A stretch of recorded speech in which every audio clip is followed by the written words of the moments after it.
Hello guys, welcome back to NFT Inspo. For today's video, we are going to show you how to fix Monopoly Go won't load. So if you're interested, let's start our tutorial.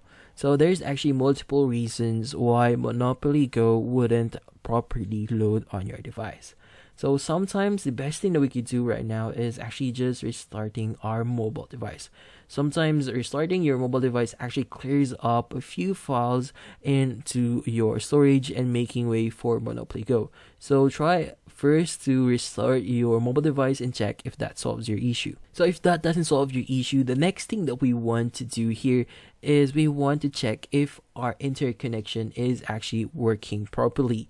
So make sure that your interconnection is working properly. Like for example, you want to disconnect and reconnect into your Wi-Fi again and see if that solves your issue. If that doesn't solve your issue, you want to actually restart your interconnection or your router and see if the connection will be refreshed and you will be able to connect, or Monopoly Go will be able to load properly. So if that doesn't solve your issue, we have our final solution. So for our final solution, we want to make sure that we actually clear the data we currently have for Monopoly Go. So just press and hold on Monopoly Go and you want to go to app info.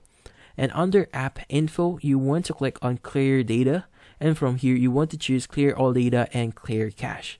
So once you've done that, the next thing we want to do is we want to check for updates on Monopoly Go. So here in our home screen, we want to go to Google Play Store and search for Monopoly Go. So in Monopoly Go, you want to check if there are any updates. So if there are any updates, make sure that you update that. And from here, you want to see if that actually solves your problem. And that's about it. So hopefully this video was able to help you. Like and subscribe to NFT Inspo. Thank you for watching.